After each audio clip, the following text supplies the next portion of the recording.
तो जनाबाई जी का स्मरण हो रहा था बार बार। बहुत पावन चरित्र है श्री जनाबाई जी का। जनाबाई जी कैसे आई ठाकुर जी की शरण में? छोटी सी थी जनाबाई, अपने माता पिता के साथ आषाढ़ी एकादशी के दिन आई यहां पर, जिस दिन सबसे ज्यादा भीड़ होती है पंढरपुर में, और पहले से ही सोच करके आई थी कि मुझे वापस घर नहीं आना है। तो पंढरपुर में जब आई तो यहां पर वारी आती है। वारी को क्या बोलेंगे हिंदी में? लोगों के टोले आते हैं भर भर के, और महाराज कीर्तन करते हुए वारियां आई हुई थी। सब नाच रहे हैं, गा रहे हैं, विठल विठल विठला, माजा पांडुरंग विठला, जय जय राम कृष्ण हरि। पंढरपुर में आते ही नेत्र सजल हो गए। जनाबाई छोटी सी हैं, अभी 7-8 वर्ष की आयु है। मैंने एक दिन कथा में एक बात कही थी, भक्ति 2 लोगों के भीतर प्रकट होती है। या तो उसके जो पूर्व जन्म से करता आया था, कुछ शेष भाव रह गए थे, तो इस जन्म में जन्म से ही उसके अंदर भक्ति आ जाती है। 7-8-6 वर्ष की आयु में ही उसके अंदर भक्ति भाव फूटने लग जाते हैं।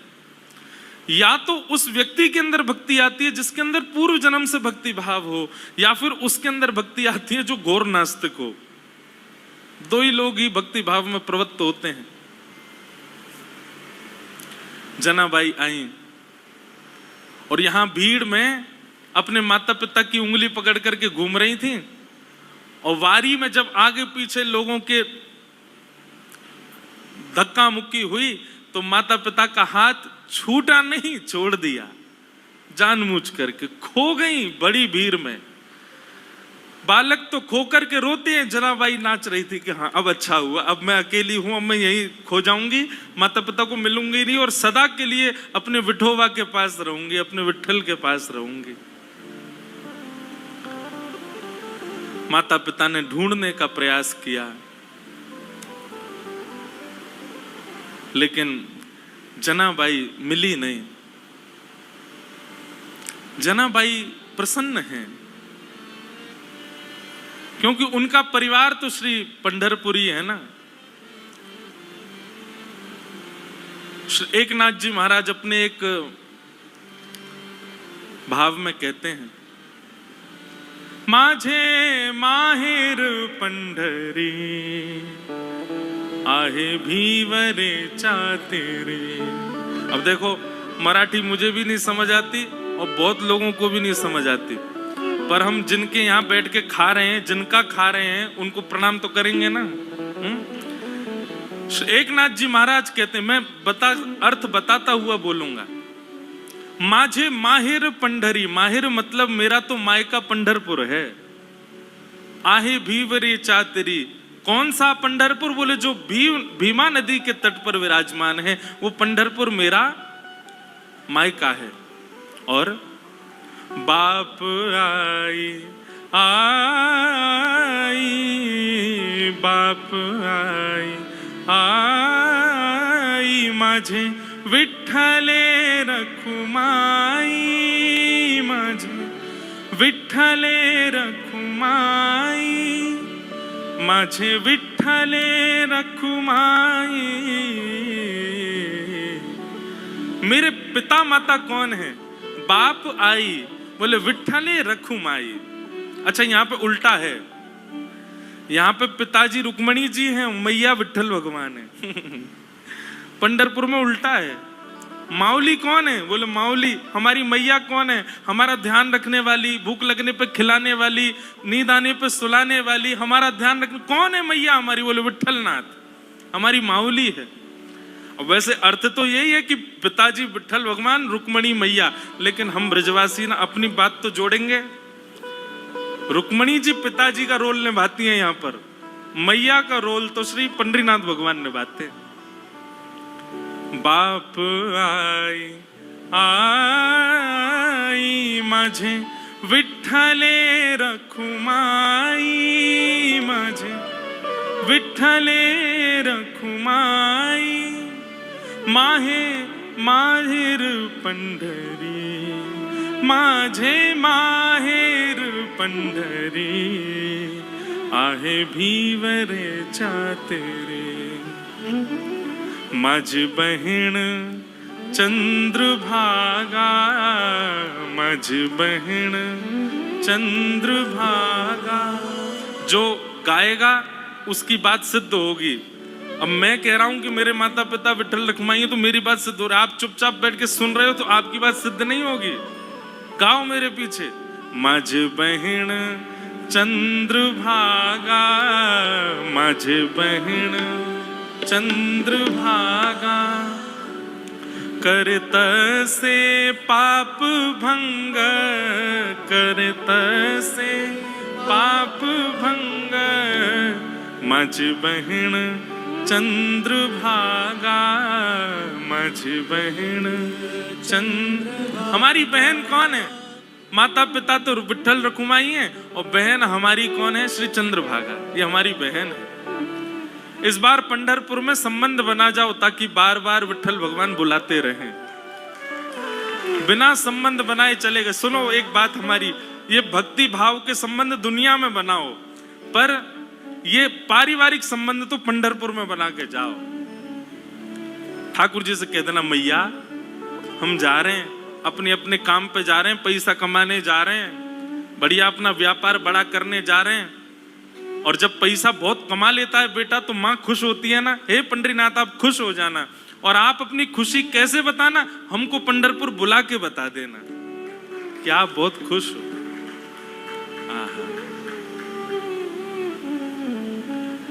यही भाव चल रहा है जनाबाई के चित्त में।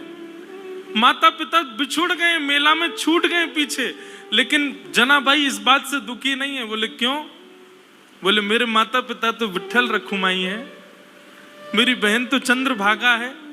ये सब संत महापुरुष जो उछल उछल करके राम कृष्ण हरि कीर्तन कर रहे हैं, ये सब मेरे भाई बंधु हैं, यही मेरा परिवार है, मैं अब इन्हीं के बीच में रहूंगी। जनाबाई बताओ, बिछुड़ने पे प्रसन्न हो रही है, खो गई है मेले में, चंद्रभागा नदी के तट पर बैठी हैं। लेकिन एक दिन, 2 दिन, 3 दिन, 4 दिन बीत गए। बहुत भीड़ होने के कारण जनाबाई को ठाकुर जी का दर्शन नहीं हुआ। मंदिर में प्रवेश करती है, लेकिन सुबह से रात हो जाती है, खड़े खड़े मंदिर में जा ही नहीं पा रही जनाबाई। तब चंद्रभागा के तट पर जाकर के बैठी हैं और जाकर के अपने हृदय पर हाथ रख के कह रही हैं, अरे मेरे बिट्ठोवा, अरे मेरे बिट्ठू राय, कब मिलोगे? तुम्हारे लिए सब छोड़ करके आ गई मैं। मीराबाई का भाव है ना, भाई छोड़या बंधु छोड़या, छोड़या जग सोए। साधुअन संग बैठ बैठ, साधुअन संग बैठ बैठ, लोक लाज खोई रे, मेरे तो गिरधर गोपाल दूसरो न कोई, दूसरो न कोई। सब छोड़ दिया मैंने विठोबा आपके लिए, और आप हो भीतर बैठे हो बस ऐसे कमर पे हाथ धर के, मुझे दर्शन ही नहीं दे रहे हो। बंधुओं, धाम की कृपा का अनुभव करना हो ना, तो धाम में विराजमान जो छोटे छोटे तीर्थ हैं, जैसे अब पंढरपुर का मुख्य तीर्थ क्या है? पंडरीनाथ भगवान का मंदिर, लेकिन वहां तो सबकी भीड़ लगी है, सबको दर्शन हो जाए सुलभ नहीं। तो जब तक पंडरीनाथ भगवान दर्शन नहीं दे रहे, ये आसपास छोटे छोटे तीर्थ जो हैं, यहां जा जा करके दर्शन करो। चंद्रभागा जी से प्रणाम करो, गोपालपुर में जाकर के प्रणाम करो, और बाहर पंडरीनाथ भगवान के मंदिर के सामने नीचे चंद्रभागा जी के तट पर पुंडलीक का स्थान है, वहां प्रणाम करो। ये विष्णुपदी जाकर के प्रणाम करो। पंढरपुर की 2-2.5 किलोमीटर की परिक्रमा, वो परिक्रमा कर प्रदक्षिणा करके प्रणाम करो। ये छोटे तीर्थों से प्रणाम करके कहो कि आप पंडरीनाथ जी को कहो ना कि हमको दर्शन दें। मूल और वास्तविक दर्शन की विधा तो यही है। ये छोटे तीर्थ इसीलिए बनाए कि भाई इनको रिझाओ, तो ये अप्रोच लगाएंगे ऊपर की भाई इसको दर्शन दो, तब आपको दर्शन होगा ठाकुर जी का। अब हम तो ज्यादा ही बड़े लोग बन गए ना, वीवीआईपी घुस जाते हैं भीतर, लेकिन मूल उद्देश्य, मूल तरीका तो यही होना चाहिए, छोटे छोटे तीर्थों में जाकर के वंदन करो, उनकी कृपा से ठाकुर जी का दर्शन हो। हमारे वृंदावन में श्री यमुना जी से प्रार्थना करो, ब्रजवासियों से प्रार्थना करो, रज से प्रार्थना करो, तब बिहारी जी का दर्शन होगा। तो जनाबाई बैठी हैं और चंद्रभागा जी के तट पर बैठी बैठी रुदन कर रही हैं कि हे विठोबा कब मिलोगे, हे विठुराय कब मिलोगे। तभी उनके रुदन के स्वर को एक महापुरुष ने सुना, बहुत ध्यान से सुनो। और वो महापुरुष कौन है? श्री नामदेव जी के पिताजी। उन्होंने जब सुना तो कहा, लाली हम तुझे दर्शन कराएंगे, जब तक चल हमारे घर ही चल, वहां रह के कुछ खान पान करना, भोजन इत्यादि कर लेना, अच्छा सुख मिलेगा। जनाबाई उनके साथ चली गई घर। वहां पर नामदेव जी महाराज और बड़े बड़े कीर्तनकार कीर्तन कर रहे थे। कीर्तन में बढ़िया मृदंग बज रही है, कांसे बज रहे हैं, बालक सब वारकरी बालक जैसे कीर्तन करते हैं। अब ये सोचो कि नामदेव जी महाराज आदि के समय पर कीर्तन जो होता था उसकी एक बिंदु है ये, वो कीर्तन कैसा रहता होगा। एक जगह वर्णन आता है प्रसंग में, एक बार नामदेव जी का कीर्तन चल रहा था, तो कीर्तन की ध्वनि पंडरीनाथ भगवान को सुनाई देने लगी। तो पंडरीनाथ भगवान रुक्मणी जी से बोले सुनो मेरा मन नहीं लग रहा अब यहां पर। रुक्मणी जी बोली क्या करना है? बोले मैं जा रहा हूं कीर्तन में। बोले इतने लोग जो दर्शन के लिए आ रहे हैं ये? बोले अब इनको आप संभाल लो, लेकिन मुझे बहुत जोर से मन कर रहा है कीर्तन में जाने का, मुझसे रुका ही नहीं जा रहा, मैं जा रहा हूं नामदेव जी के कीर्तन में। रुक्मणी जी बोली आप जाइए, मुझे उसकी कोई परवाह नहीं, उसके लिए मना नहीं, लेकिन आप एक चीज देखिए, नामदेव जी नेत्र बंद करके गा रहे होंगे, वैष्णव उछल उछल करके नृत्य कर रहे होंगे, आप जैसे ही जाओगे पूरी जनता आपके पीछे पड़ जाएगी, कीर्तन में भंग हो जाएगा, आप जाकर के वहां कीर्तन में विक्षेप डाल दोगे। तो एक बार पंडरीनाथ जी रुक गए, बोले अच्छा हाँ सही कह रहे हो, फिर तो नहीं जाऊंगा मैं। लेकिन जैसे ही नामदेव जी के ऊंचे ऊंचे स्वर सुनाई दें, विठल भगवान खड़े खड़े के, मुझसे रुका ही नहीं जा रहा, अब जो होगा देख लूंगा, मैं कोने में खड़ा हो जाऊंगा, लेकिन मुझको जाने दो। रुक्मणी जी बोली जाओ। सोचो विचार करो, भक्तों के स्वर के लिए ठाकुर जी त्रिलोकीनाथ उतावले हो रहे हैं। ठाकुर जी तुरंत कमर पर हाथ धरे ऐसे ही दौड़े। अच्छा कभी कभी एक मन में भाव आ रहा था कि श्री पंडरीनाथ भगवान सारे काम ऐसे ही करते हैं क्या? यहाँ पे दौड़ते भी ऐसे ही होंगे, सोते भी ऐसे ही होंगे, बैठते भी ऐसे ही होंगे, खाते तो होंगे ही नहीं दूसरों से कि तुम खिलाओ, हमारे तो हाथ यूं हैं। पंडरीनाथ भगवान पीतांबरी पहने, गले में सुंदर माला है और ये मुकुट धारण किए, मत्स्याकृत मछली के आकार के कुंडल, और दौड़ रहे हैं नामदेव जी के कीर्तन की ओर। असंख्य भीड़ लगी है। ठाकुर जी ने सोचा कहीं विघ्न ना आ जाए, तो बाहर खड़े हो गए, और जहां से केवल नामदेव जी की झलक दिख रही है, कीर्तन हो रहा है, सब नाच रहे हैं, वहीं से ठाकुर जी देख रहे हैं और देख करके वहीं झूम रहे हैं। इतना आनंद ठाकुर जी को आ रहा है। लेकिन झूमते झूमते झूमते झूमते ठाकुर जी को सुध बुध नहीं रही, और ठाकुर जी तो कोने से भीड़ में आ गए। अब जैसे ही ठाकुर जी आए, लोगों को कस्तूरी की सुगंधी आने लगी, बढ़िया, पीछे मुड़ मुड़ करके देखें साक्षात पंडरीनाथ भगवान खड़े हैं। अब तो महाराज नाचना गाना सब भूल गए, सब मार्ग देने लगे, और ठाकुर जी नाचते नाचते भीतर प्रवेश कर रहे हैं। नाचते नाचते ये स्थिति हो गई, इतनी भीड़, कोई पांव छू रहा है, कोई हाथ छू रहा है, स्पर्श करते करते ठाकुर जी की पीतांबरी खींच ली किसी ने, और ठाकुर जी के वस्त्र उतरने लगे, लेकिन ठाकुर जी नृत्य नहीं छोड़ रहे हैं, उछल उछल करके नाच रहे हैं। स्थिति ये हुई, आज हरि देखे नंगम नंगा, ठाकुर जी के सबरे वस्त्र खींच खींच के ले गए, और ठाकुर जी निर्वस्त्र अवस्था में नृत्य कर रहे हैं नामदेव जी के कीर्तन। नामदेव जी के जब नेत्र खुले और सामने ठाकुर जी को देखा, नेत्र सजल हो गए। जय हो। कभी कभी संशय होता है, नाथ हम आपके भक्त हैं कि आप हमारे भक्त हो? अरे इतना उतावलापन, इतनी उत्सुकता तो किसी भक्त में नहीं होती। वो अपने वस्त्र का भान तो रखता है, आप तो कीर्तन में वस्त्रों का भी भान नहीं रखते नाथ।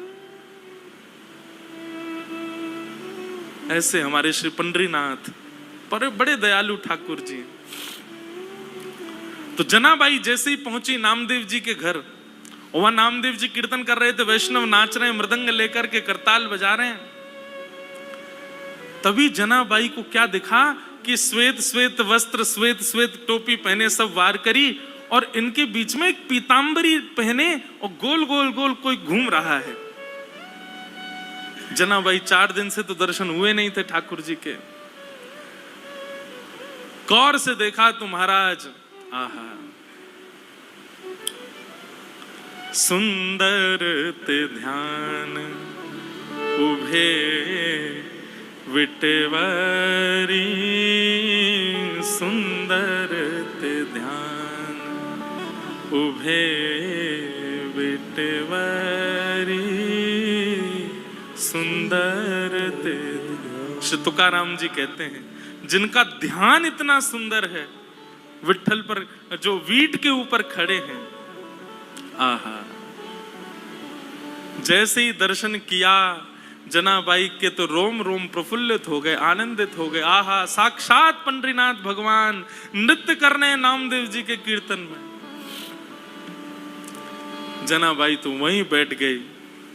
अब तो तुकाराम जी के नामदेव जी के पिताजी ने सबको बोला, ये लाली यहीं रहेगी हमारे घर पर, और यहीं इसका खान पान, कोई इसको कुछ नहीं बोलेगा, ये जैसे चाहे वैसे रह सकती है।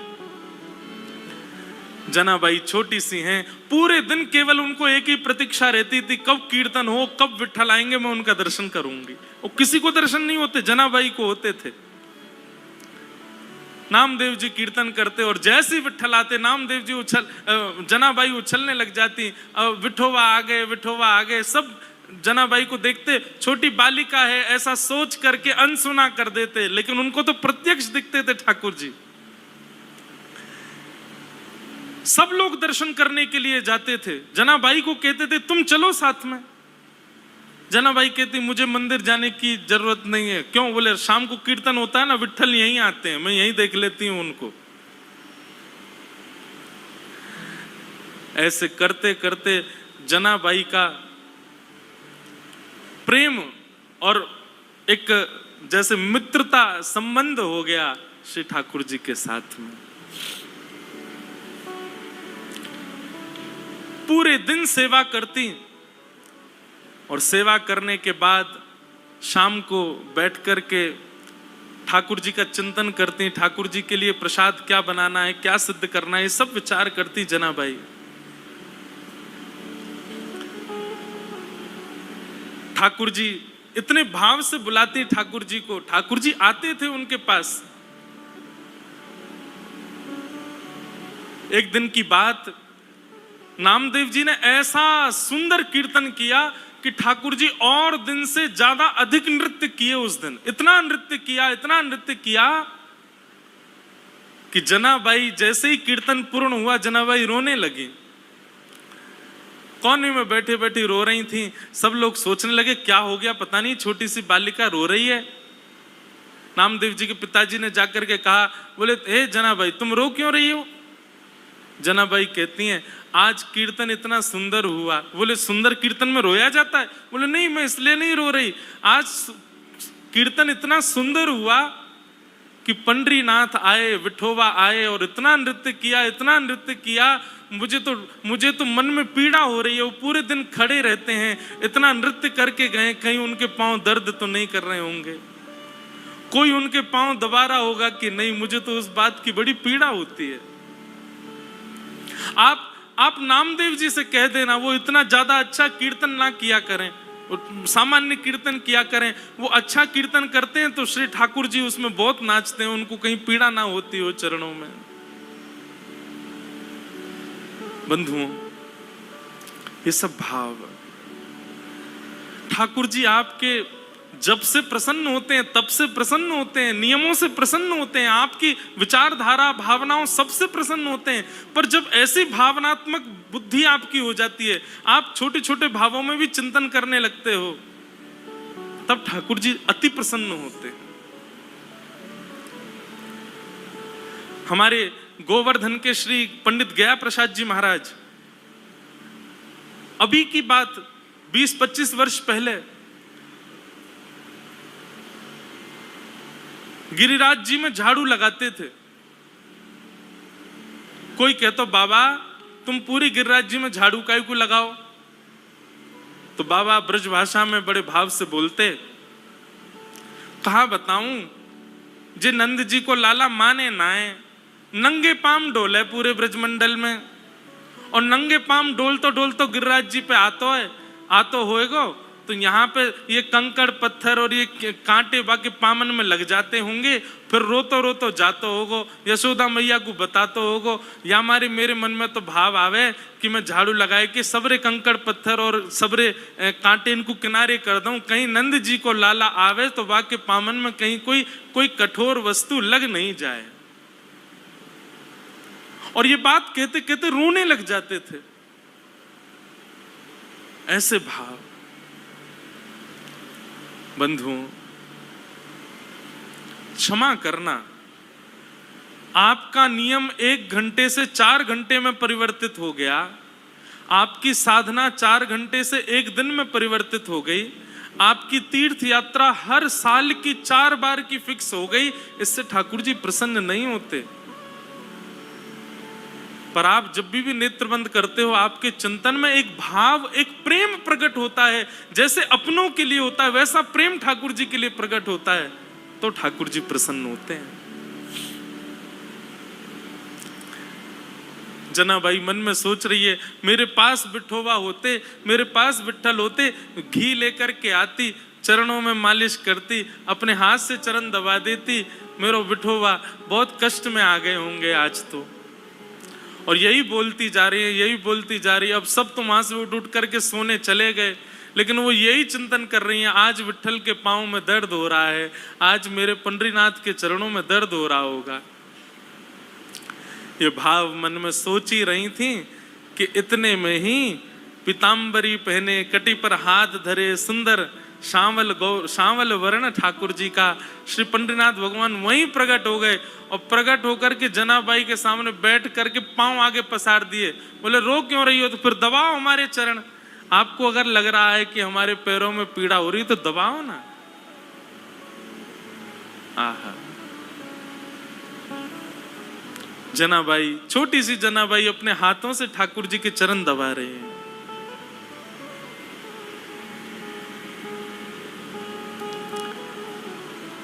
चरण दबाती जा रही हैं और मुखमंडल के रूप को देखती जा रही हैं, कैसा स्वरूप है श्री ठाकुर जी का।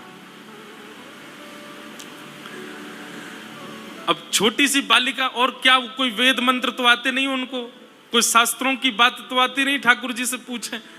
पैर दबाते दबाते जनाबाई पूछ रही है, भोजन किया आपने? ठाकुर जी बोले हाँ किया। तो क्या पाया? बता दिया जो भी बनता है। अब मंदिर में जो भी बनता, मुझे तो पता नहीं क्या बनाते हैं, मंदिर में जो भी बनता ठाकुर जी बताए, बोले इसकी सब्जी बनी थी, जे चावल बने थे, रोटी बनी थी और पूरन पोली बनी थी, और यही बनती महाराष्ट्र में। और क्या बनता है? पूरन पोली है। और क्या बनता है? अब हमको कोई बना के खिला ही नहीं रहा तो हमको पता कैसे चले। हम तो अपने महाराज संग लेके आए, बेचारे वो रोज दाल चावल रोटी सब्जी बना देते, वही पाले रहे हैं। ठाकुर जी ने बताया, बोले पूरन पोली बनी, ये सब्जी बनी, चावल बने, ये सब पाया मैंने। जनाबाई पैर दबाते दबाते, अच्छा कल क्या पाया था? ठाकुर जी बोले यही पाया था। बोले जो आज पाया वही कल पाया? बोले हाँ यही पाया था। अच्छा तो परसों क्या पाया? ठाकुर जी बोले परसों भी यही पाया था। और 4 दिन पहले क्या पाया था? ठाकुर जी बोले यही बनता है, ये लोग मुझको यही देते हैं और कुछ नहीं देते, इनका फिक्स है, ये वही बनाते हैं वही खिलाते हैं मेरे को। इनका मंदिरों में नियम थोड़ी बदलता है, जो सब्जी है, जो दाल है, जो वही बनता है, रोज वही खिलाते ठाकुर जी को। जनाबाई बोली आप रोज रोज एक ही भाव खाते हो, मन नहीं भरता आपका? ठाकुर जी बोले भरता तो है, पर ठीक है कोई बात नहीं, भाव से बनाते हैं तो पाता हूं। जनाबाई बोली मैं कुछ नया बना के पवाऊं तो? ठाकुर जी बोले तुम बनाओगी? बोले अभी बना के लाऊं, आप बस बैठो मैं लेके आती हूं। जनाबाई रात में ही गई महाराज, सुंदर रसोई सिद्ध करी, सुंदर नए नए पकवान बनाए, नई नई सामग्री बनाई और सामग्री बना के थाल में सजा। आधी रात सब सोए हैं पंढरपुर में, और वहां गोपालपुर के ऊपर के स्थान आज हम गए थे तो वहीं के चिंतन आ रहा है। वहां ठाकुर जी बैठे हैं, ठंडी ठंडी हवा चल रही है और जनाबाई ने लाके थाली सामने रख दी। ठाकुर जी को कहा पाओ। ठाकुर जी पा रहे हैं प्रेम से, वो बड़ा सिर हिला हिला करके चटकारे मार मार करके पा रहे हैं। बोले आहा आज तो नया नया भोजन मिला है। जनाबाई तेने तो आज आनंद कर दिया, इतना सुंदर भोजन बनाया।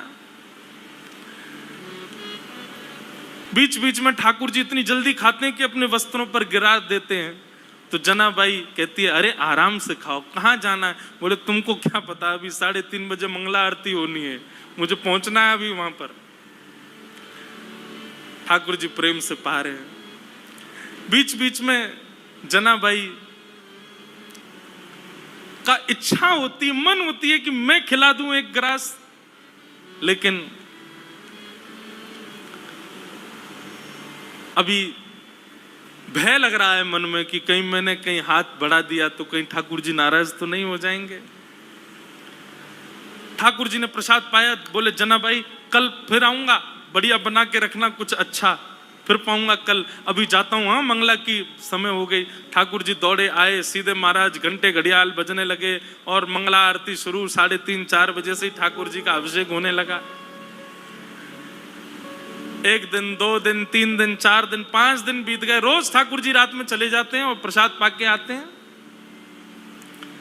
रुक्मणी जी आई एक दिन मंदिर में और यहां बस शयन की तैयारी हो रही थी। रुक्मणी जी आकर के बोली, वो भी ऐसी खड़ी हैं, ऐसी बोली होंगी, कहां जाते हो आप रात को? ये इतनी रात को कहां जाते हो आप, सही सही बताना। ठाकुर जी बोले गोपालपुर जाता हूं, वहां पर एक मेरी भक्त है जनाबाई, ये मंदिर में तो रोज एक सा ही बना देते हैं, वहां पे बड़ा नया नया बनाती है, वो खाने में बहुत सुख मिलता है, वहां जाता हूं भोजन करने। रुक्मणी जी बोली अच्छा इतना अच्छा भोजन बनता है कि रोज जाते हो? बोला हाँ वो बड़े भाव से बनाती है। रुक्मणी जी बोली हमको भी ले चलो, हमको भी खिला लाओ। ठाकुर जी बोले लेके चलूंगा लेकिन खिलाऊंगा नहीं, खाऊंगा तो अकेला मैं। वो छोटी सी है, छोटे छोटे उसके हाथ हैं, वो छोटे छोटे हाथ से थोड़ी सी दाल बनाती है, थोड़ी सी सब्जी बनाती है, एक ही पूरन पूली बना पाती है बेचारी। और तुम चलोगी तुम्हारा भी पेट मेरा भी पेट, उसको बहुत श्रम हो जाएगा, उसको इतना नहीं बनवाना भोजन। चलो साथ में लेकिन दूर खड़ी रहना, देखती रहना और बीच में भी मत आना, वो सहजता उसकी खत्म हो जाएगी, वो तुमको देख के फिर बनावटी बात करेगी। रुक्मणी जी बोली ले चलो, कुछ खिलाना नहीं, नहीं आऊंगी बीच में, लेकिन ले तो चलो, मैं भी तो देखूं ऐसा क्या, ऐसा उसका क्या भाग्य कि पंडरीनाथ रात में जाते हैं। रुक्मणी जी गई हैं, दूर खड़ी देख रही हैं, जनाबाई थाल लेकर के आई है। ठाकुर जी प्रेम से पा रहे हैं। ठाकुर जी पाते, आज ही जनाबाई के मन में आया, बोले आज तो मैं अपने हाथ से खिला के मानूंगी, रोज तो ये मैं डर के मारे नहीं खिला पाती। ठाकुर जी जिम रहे थे बढ़िया प्रेम से और चटकारे अपनी उंगलियां चाट चाट करके, बढ़िया आहा बहुत अच्छा बना है। दूर खड़ी रुक्मणी जी के नेत्र सजल हो रहे हैं, ये सौभाग्य तो मुझे भी नहीं मिला कभी, जैसा सौभाग्य जनाबाई को दे रहे हैं। बीच में जनाबाई के मन में भाव आया आज तो मुझे खिलाना ही है, तभी एक सामग्री उठाकर जनाबाई कहती बिठोबा ये तो पाओ, और ऐसे खाने में तल्लीन थे ठाकुर जी। ठाकुर जी ने भी विचार नहीं किया, ठाकुर जी ने भी मुख खोल दिया, हाँ खिलाओ। और जनाबाई ने जैसे ही अपना मुख अपने हस्त कमल से सामग्री ठाकुर जी के मुख में दी है, जनाबाई का हाथ वहीं रुक गया, ठाकुर जी का मुख वहीं रुक गया, दोनों के नेत्र सजल। और दूर खड़ी रुक्मणी जी भी कह रहे हैं धन्य है जनाबाई, धन्य है, इनका सौभाग्य देखो, ठाकुर जी साक्षात इनके हाथों से पा रहे हैं।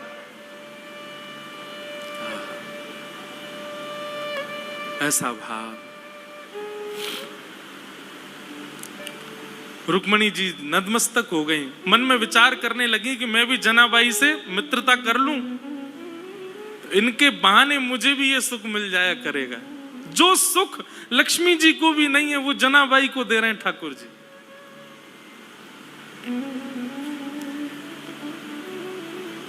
ठाकुर जी नित्य जाते हैं, रात भर जनाबाई के पास रहते हैं और कुछ नहीं करते। जनाबाई अपना काम करती रहती है, ठाकुर जी बैठे बैठे देखते रहते हैं। बंधुओं, भक्ति जब अपनी स्थिति में आएगी, जैसे मैंने आज प्रारंभ में कहा ना, एक माइलस्टोन, एक बात याद रखिएगा, आपका नाम जब, आपकी साधना, आपका कथा श्रवण, आपका नित्य भगवत स्मरण, उसमें एक बहुत विशेष माइलस्टोन जो आएगा वो ये कि एक दिन आप अपने भावों को शब्द में परिवर्तित करके गाने लग जाओगे। माफ कीजिएगा, क्षमा कीजिएगा, लेकिन अभी भक्ति में गायन प्रारंभ नहीं हुआ, भक्ति में लिखना प्रारंभ नहीं हुआ, भक्ति में शब्दों में पिरो करके उन भावों को पदावली के रूप में करने का प्रारंभ नहीं हुआ, तो अभी आप उस माइलस्टोन पर पहुंच नहीं पाए हो। बात समझ रहे हैं ना मेरी? आपके भक्ति भाव शब्द में परिवर्तित होने लग जाएं, आपका मन हो मैं लिखूं, मैं गाऊं, मैं सुनाऊं, तब समझो कि हाँ, अब एक सीमा पर आप पहुंच गए हो, ठाकुर जी के समीप बस पहुंचने ही वाले हो। हम एक बात कथा में कहते हैं, जिसने भी पाया गा करके ही पाया, बिना गाए किसी ने नहीं पाया।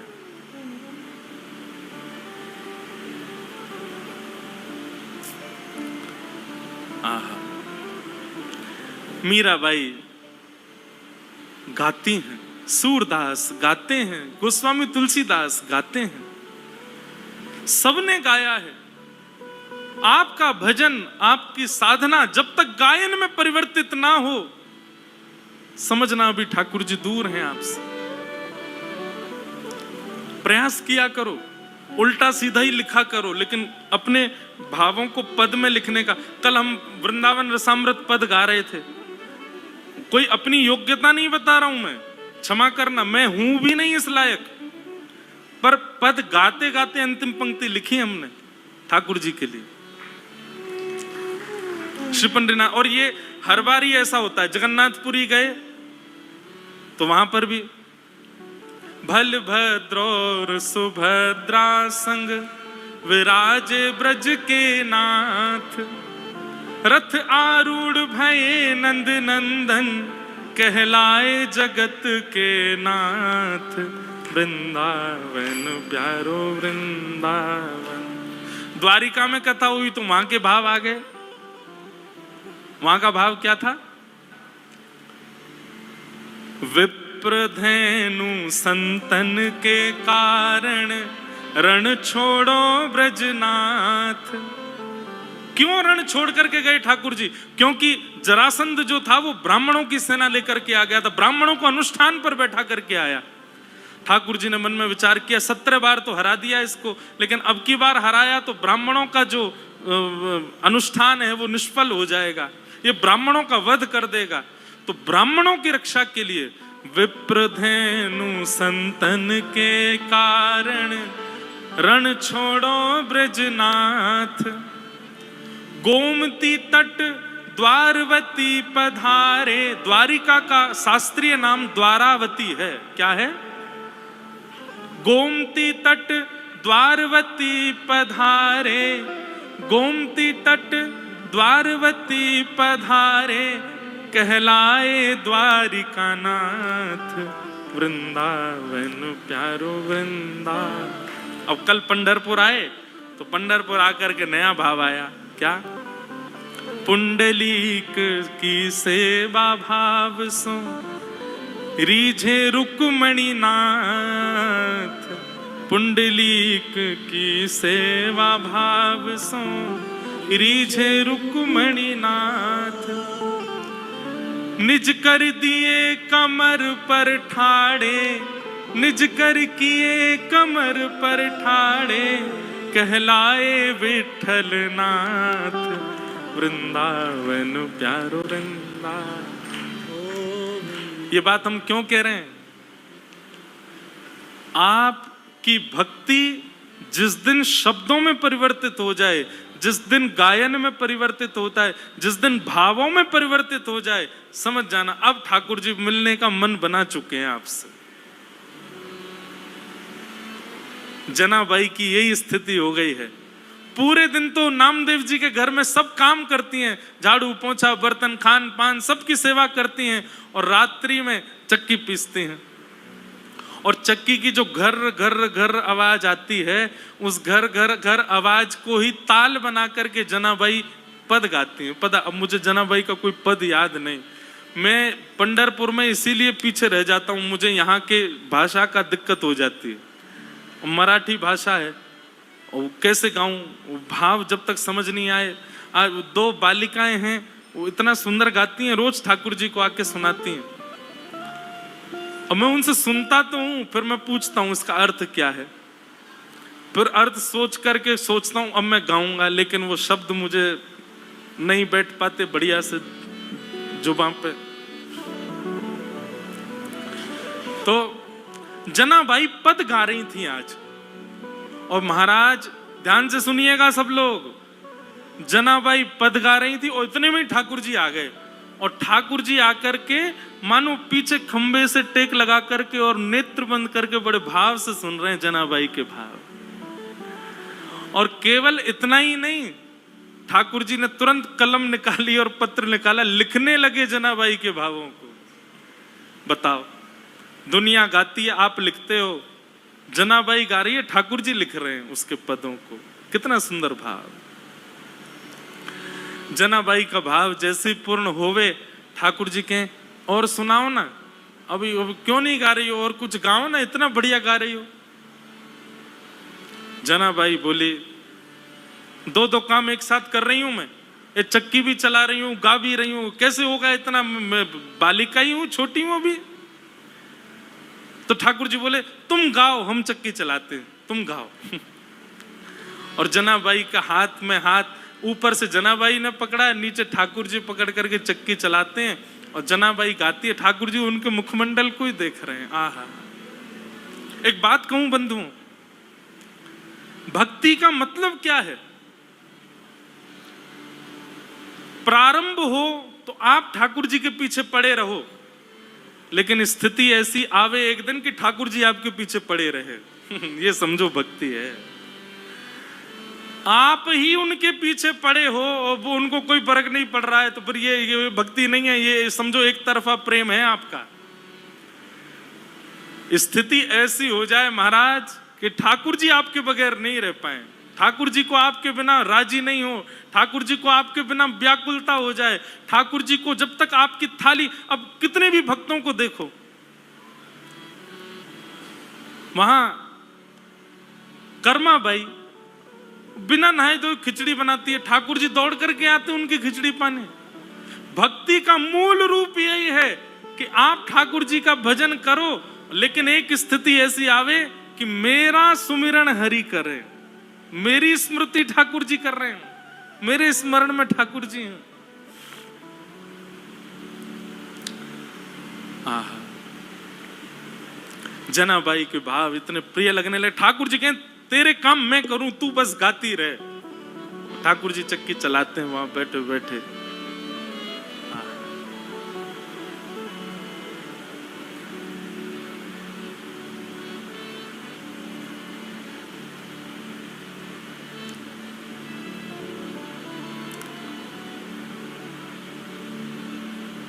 एक दिन जनाबाई बोली, ठाकुर जी आप चक्की चलाते हो, पर आप इतने आभूषण पहन के रखते हो कि कोई आभूषण आपके कभी टूट जाए, कोई आभूषण आपकी चक्की से टकराते रहते हैं, इतनी आवाज होती है, मुझे तो भय लगता है कोई रात में आ ना जाए।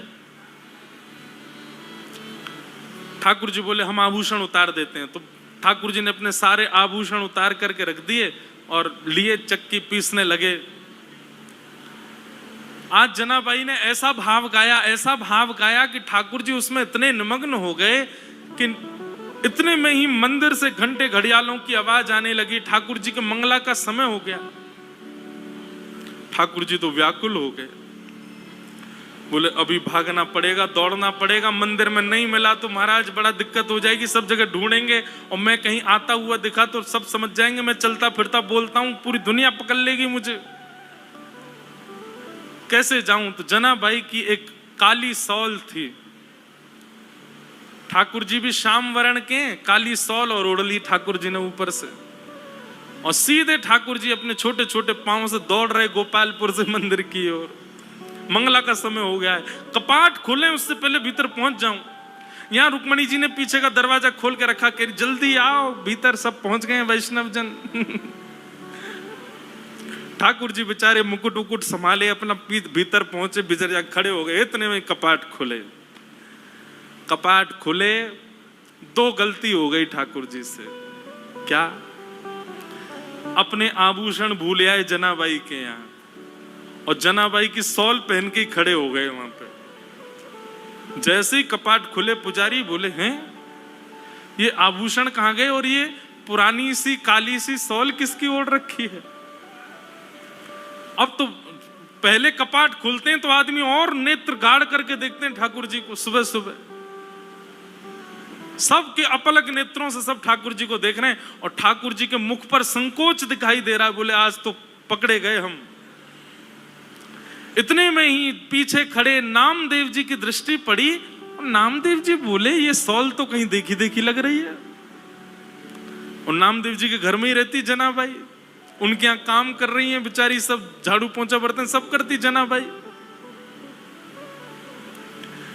नामदेव जी के मुख से निकल गया ये तो जनाबाई की सौल है। आहा, ठाकुर जी लीला करके आए हैं जनाबाई के पास। अब ये बात जैसी उन्होंने कई आसपास के लोगों में ये बात सुन ली, उनके भी मन में आ गया कि ठाकुर जी जनाबाई पे कृपा करके आए। पर इतने में ही भीतर से मंदिर से आवाज आने लगी, पुजारी कहने लगे ठाकुर जी के आभूषण चोरी हो गए, किसी ने ठाकुर जी के आभूषण चुरा लिए हैं, ठाकुर जी के आभूषण नहीं मिल रहे हैं। देखो मानव कितना विचित्र है। ये उन मानवों की निंदा नहीं, हम आप सब भी होते तो हम भी यही कहते। नामदेव जी के मुख से निकला कि ये तो जनाबाई की सौल है, तो जिन लोगों ने सुना उन्हीं लोगों ने कह दिया, बोले जनाबाई की सौल है, इसका मतलब जनाबाई ही आई थी और आभूषण चुरा करके भाग गई, सौल भूल गई यहीं पर। जनाबाई ने ठाकुर जी के आभूषण चुरा लिए। सब लोग हाथ में आयुध लिए, हल्ला मचाते हुए, चिल्लाते हुए सब गोपालपुर की ओर गए। सुबह सुबह का समय, ऊपर पहुंचे, जैसे ही वहां जाकर के देखा,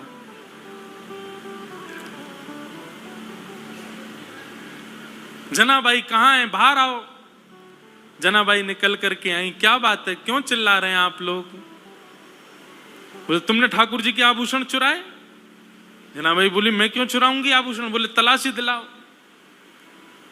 जैसे ही जनाबाई के स्थान को देखने लगे, वहीं ठाकुर जी के आभूषण मिल गए।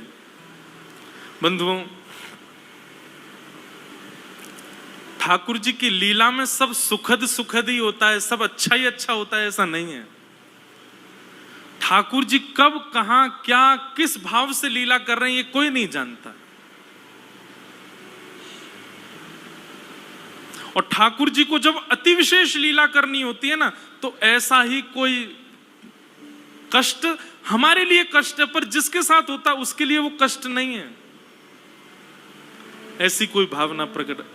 जैसे ही आभूषण मिले सबको, जनाबाई को पकड़ लिया सबने, बहुत अशब्द सब उच्चारण करने लगे। आभूषण चुरा लिए ठाकुर जी के। अरे नामदेव जी, आपने किसको अपने घर में आश्रय दे रखा है? और आदि आदि सब चिल्लाने लगे। जनाबाई तो मौन हो गई, और मैं क्या बोलूं इन सबको। यदि ये बात बताऊं कि रात्रि में ठाकुर जी मेरे यहां आए हैं, तो ये नहीं मानेंगे। ठाकुर जी लीला करके गए, ये सब कोई स्वीकार नहीं करेंगे। जनाबाई ने एक दो बार थोड़ा सा हट तो किया, लेकिन किसी ने नहीं माना। और सब ने मिलकर के एक योजना बनाई, मैया अभी बैठो, अभी कथा चल रही है, हाँ अभी विराज, कथा के बीच में नहीं, हाँ मिलेंगे हम आपसे। विचार करने लगे क्या करें। सबने मिलकर के कहा कि दंड दो। और दंड क्या है? बोले मृत्यु दंड दो।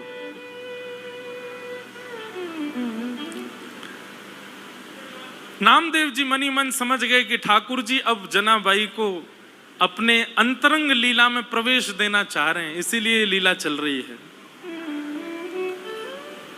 समाज के लोग उनके भाव को नहीं समझ पा रहे थे।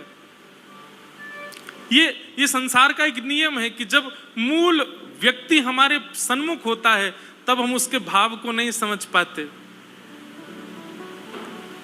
आज उन्हीं जनाबाई को पूरा विश्व पूज रहा है। पंढरपुर आने वाला हर वैष्णव प्रणाम कर रहा है। एक सूली लगा दी गई, जनाबाई को खड़ा कर दिया उसमें, परंतु श्री पंडरीनाथ भगवान ऐसा होने तो नहीं देते। देखते ही देखते जो सूली बनाई गई थी वो जल के आकृति में परिवर्तित हो गई और श्री जनाबाई ठाकुर जी में ही विलीन हो गई। ठाकुर जी में ही उनका समावेश हो गया। सब ढूंढने लगे, खोजने लगे, जनाबाई कहाँ है, जनाबाई कहाँ है। कई लोगों को आत्मग्लानि होने लगी, अपने आप को कोसने लगे, हमने क्या किया, एक परम भक्ता वैष्णवी जनाबाई के साथ ऐसा किया। पर अब कहाँ जनाबाई मिलने वाली हैं, वो तो श्री विट्ठल के साथ में है, विट्ठल के अंतरंग भाव में प्रवेश कर गए।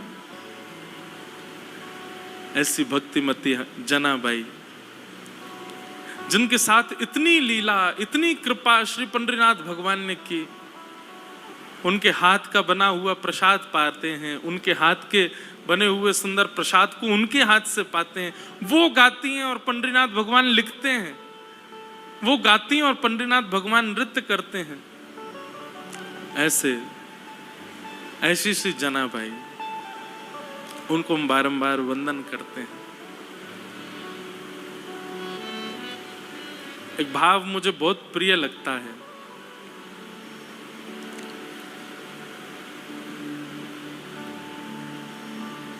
श्याम सुंदर सदा हमको प्यारे रहें, हम उन्हीं के रहें, वो हमारे रहें। श्याम सुंदर सदा हमको प्यारे रहें, हम उन्हीं के रहें, वो हमारे। दो कथाओं का प्रकथन पढ़ने में आया।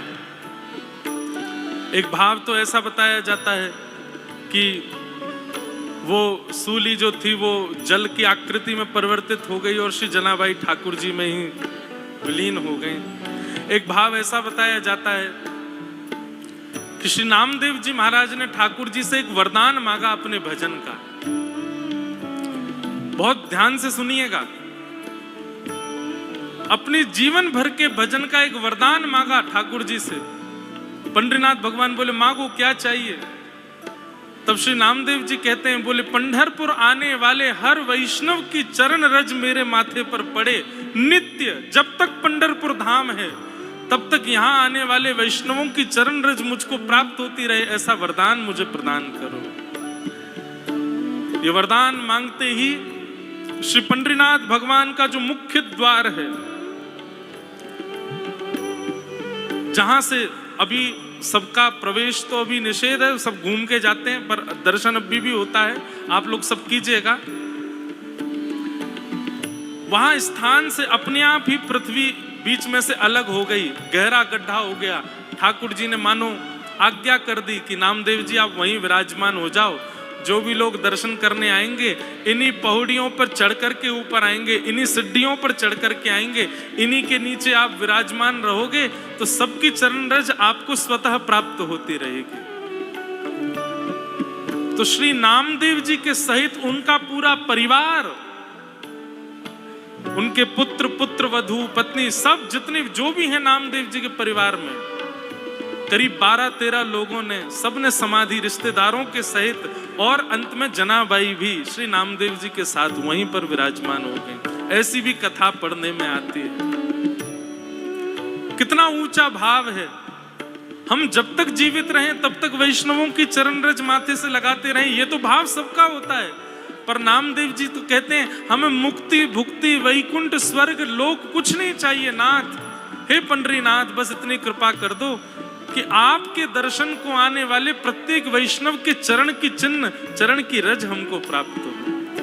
और आज भी पंढरपुर मंदिर के जो मुख्य पौड़ी हैं, मुख्य जो सीढ़ियां हैं, वहीं नामदेव जी की समाधि है।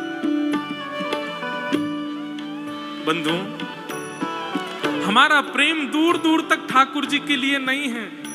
इन वैष्णवों का प्रेम देखो, वैष्णवों के प्रति प्रेम, ठाकुर जी के प्रति प्रेम, लीलाओं के प्रति प्रेम अद्भुत। हम तो बस गा सकते हैं, प्रार्थना कर सकते हैं, क्योंकि ये भाव भी ठाकुर जी की कृपा से ही हमारे चित्त में प्रकट होंगे, हमारे चाहने से प्रकट नहीं हो सकते। श्याम सुंदर सदा हमको प्यारे रहें, हम उन्हीं के रहें, वो हमारे रहें। श्याम सुंदर सदा हमको प्यारे, सब लोग गाओ।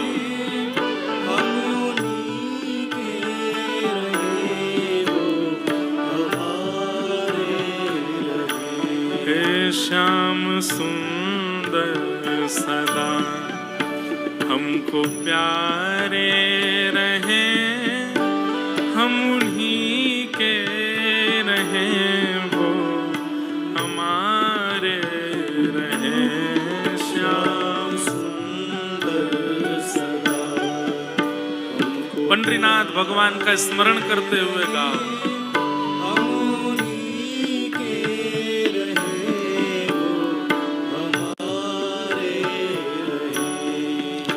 जिस डगर से मुरलिया की धुन आएगी, जिस डगर से मुरलिया की धुन आएगी, जिस डगर से मुरलिया की धुन आएगी, जिस डगर से की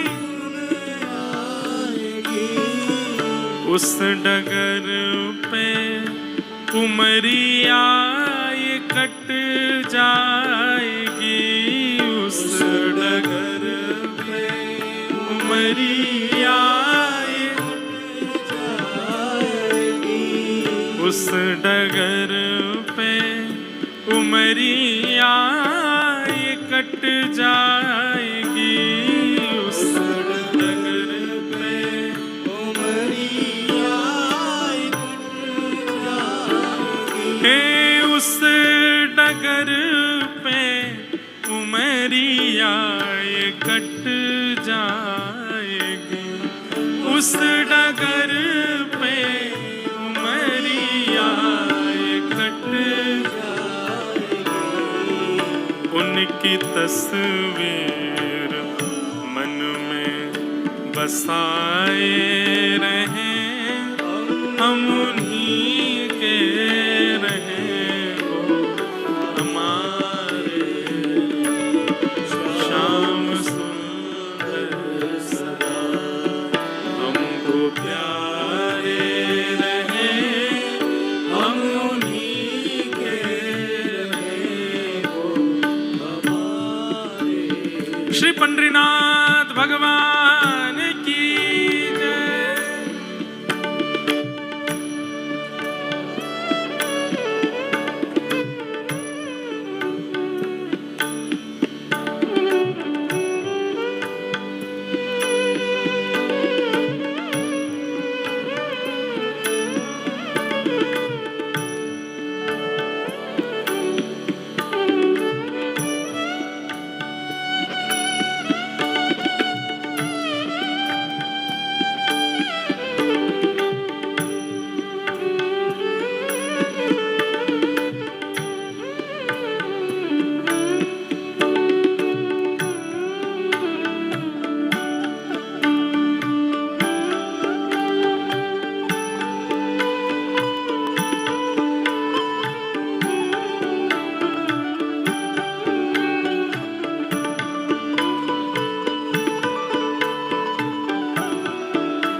की ममता को खींचे चली जा रही, मन की ममता को खींचे चली जा रही, हे मन की ममता को खींचे चली जा रही, मन की ममता को खींचे चली जा रही, हे मन की ममता को खींचे चली जा रही, मन की ममता को खींचे चली जा रही। हम भंवर में रहे या किनारे रहे, हम उन्हीं के रहे, वो हमारे रहे। श्याम सुंदर सदा हमको प्यारे रहे, हम उन्हीं के रहे, वो हमारे रहे। हे श्याम सुंदर सदा हमको प्यारे रहे, हम उन्हीं के रहे, वो हमारे रहे। श्याम सुंदर सदा हमको प्यारे रहे, हम उन्हीं के रहे, वो हमारे रहे। हे माझा विठ्ठल विठ्ठल विठ्ठला, माझा विठ्ठल सब लोग गाओ। माझा विठ्ठल विठ्ठल विठ्ठला, माझा विठ्ठल विठ्ठल हे माझा पांडुरंग पांडुरंग विठ्ठला,